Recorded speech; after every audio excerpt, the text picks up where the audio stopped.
Hello and welcome to What the Football. We are back again with yet another video and from a different angle than normal. Will this be the norm? Probably not, but I can't be asked to move 5 yards to my left, so I thought I'd just do it here. We're going to today have a conversation about Harry Maguire. Harry Maguire has recently come out with a few things that have angered Manchester United fans, including myself really, and it's just another chapter in the book, in the life of Harry Maguire, which is making this move from Leicester to Manchester United more disastrous day by day. I've got it here. So, Jacob Harry Maguire, born the 5th of March 1993. Jacob. So the video could be called Jacob Harry Maguire, which would have been, I think, would have been even more hilarious. He was born the 5th of March 1993. Place of birth, Sheffield, City of Steel. Has played for Sheffield United, Hull City, Wigan Athletic on loan. We all remember that. Leicester City and, of course, Manchester United. And he is currently, as of today, which is the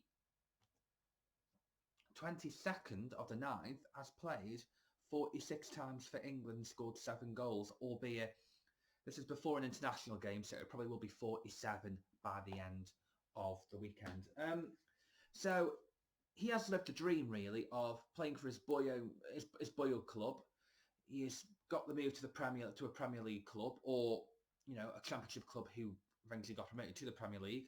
Moved to a Premier League club in Leicester City, and of course got the big money move to Manchester United, where he was up until this summer the record fee for a defender in the world, £80 million. I think it was 75 million plus add-ons, which basically means it's 75 million, but you get the point anyway. I think Fafana's taking it up now. So he has really lived like the Roy of the Rovers dream kind of storyline up until the Manchester United move. And this is where we start really with the pelters that Harry Maguire's been getting. Now, nobody in the world deserves as much grief as Harry Maguire does on social media. I know what you must be thinking. You must be thinking, Tom, you're doing exactly the same thing here. I kind of am, but I think it's within reason because he's an £80 million player playing for one of the biggest clubs in the world. He is captain of that club. We are allowed to criticise a player without it turning into abuse, because abuse is when it becomes a personal matter, when you talk about your family and your friends and your looks, etc. But we're allowed to give a critique of players, as I am right now. Now, of course, I've got this interview right here on my phone, which I have, of course, very eagerly prepared for this particular video. So this is from Metro Sport. I don't know how true this is. I don't know if this is a leak or this is an official interview. I'm sure we'll find out during the interviews, but here we go. Harry Maguire frustrated with Manchester United teammate David De Gea and partly blames him for his poor form. Okay. De Gea not particularly great with the ball at his feet, so I can see a bit of logic in that, but we move. Harry Maguire believes David De Gea's lack of communication and his reluctance to come off his line have contributed to his poor form for Manchester United over the last 12 months. Okay, I've got a comment to make about that, but we move. The England defender has lost his place in United starting at 11, with Erik ten Hag opting to drop Maguire after United's loss against Brentford and Brighton in the side's first 2 matches of the season. United have won all 4 matches since Ten Hag decided to pair Martinez with Rafael Varane, and Maguire has been limited to appearances in the Europa League. Maguire was heavily criticised by supporters last season as a defender bore the brunt of the frustration of fans who watched their side finish 6th. But ESPN say Maguire feels he has been let down by his teammates and coaches who have not played to his strength. Yeah, Gareth Southgate, his manager at international level, he was not a particularly great coach, but he seems to be playing well for them. The defender feels he should be surrounded by more pace in the back line to help him, while the side's tactics have often left him exposed. But it's clear Maguire feels most frustrated with goalkeeper De Gea. The Spaniard has long been criticised for his reluctance to come off his line, and that, coupled with Maguire's lack of pace, I don't particularly like the grammar there used, but I'll brush it aside, has given opponents plenty of room to play in behind United's defence. It goes on a little bit. Basically, he talked about his lack of communication and the fact that De Gea can speak Spanish, so he can communicate with Varane and Martinez. First and foremost, David De Gea's been at the club longer than Harry Maguire has. And David De Gea has been playing first team Premier League football longer than Harry Maguire has. David De Gea's been in the Premier League now since 2011. I'm pretty sure he knows the basics, Harry. That's the first thing I want to say. The second thing I want to say, he's blaming David De Gea for his form over the last 6 months. If there was a problem with the communication with David De Gea, shouldn't that have been something that they acknowledged in the first 6 months that Harry Maguire was at the football club? Harry Maguire didn't join Manchester United last season. Harry Maguire joined Manchester United in 2019. So he's played with David De Gea for 2 seasons prior to last season. And I'm pretty sure he didn't mention it then. I know there was this thing about Ollie Solskjaer potentially wanted to play Dean Henderson, and Dean Henderson wanted to become number 1 and was promised to be number 1. Obviously, that's a video that I wanted to do that I didn't decide to do, which was my bad. But that's something that you acknowledge in the first few months of the season.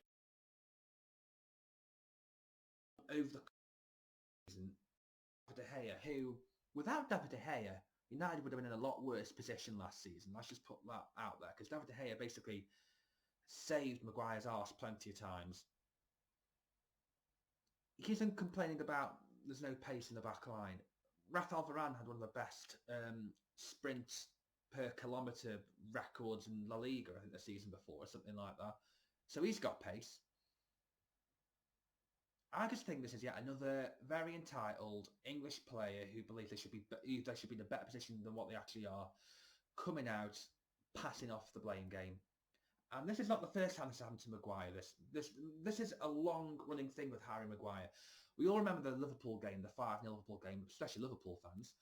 They remember the Liverpool game, and he came out with an interview where he basically said, I feel like I've got to come out here, or something along them lines. Anyway, you're the captain of Manchester United. You are the captain of one of the most esteemed, brilliant institutions in world football. Real Madrid, Juventus, Barcelona, Bayern Munich, Manchester United. It's that list. AC Milan, Liverpool, of course, as well. We've all got history stemming back to the 1960s and 70s. We're not like Man City or Chelsea. We haven't just been newly credited as a superpower. It's your job to take responsibility. You are the voice of the manager. You are the manager's philosophy on the pitch. And to be fair, he probably was Solskjaer's philosophy on the pitch. He probably was. Solskjaer, towards the end, said a lot of very dodgy things, which made me realise he probably wasn't up to the job at Manchester United, which is something I should have probably acknowledged weeks and weeks and months before. But when you sign Ronaldo and Varane, you're on the up.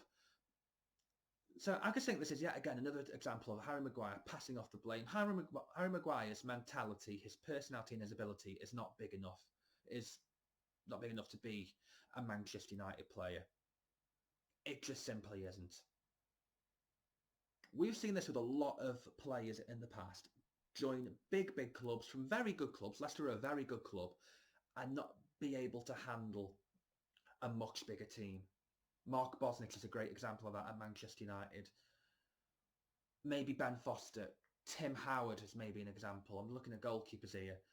But even maybe a Robbie Keane, maybe, when he went to Liverpool. And Spurs are a big club, by the way, but they're not on Liverpool's level. Let's just put that out there. They're not. So I think this is an example of maybe a player who thinks they're better than they actually are, who wants to pass off the blame because it makes him look a lot better. Harry Maguire is not playing first-team football for Manchester United unless one of those two gets injured. And even then, I'd rather play Victor Lindelof. I'm just putting that out there, I would. I think Harry Maguire, for the sake of his career, for the sake of his reputation, which is pretty much as down the dumps as he can get for a footballer at a football club. It's not on Di Maria level, but if he keeps on talking to the press, all leaks coming out. And let's not forget, there were rumours of a leak, 4 leaks at Manchester United. There were rumours that 3 of those leaks were British players or English players. Now, one of those leaks had apparently left, which means it was either Lingard or Henderson. There are 2 other players, British players, English players, that might still be in the club that are leaking stuff out to the press, or they've got family members that are leaking stuff out to the press. Now, we know a family member of Harry Maguire went on social media a few months ago and retorted a criticism. I would not be surprised if Harry Maguire is one of those players. that's been leaking stuff out to the press, or a family member has.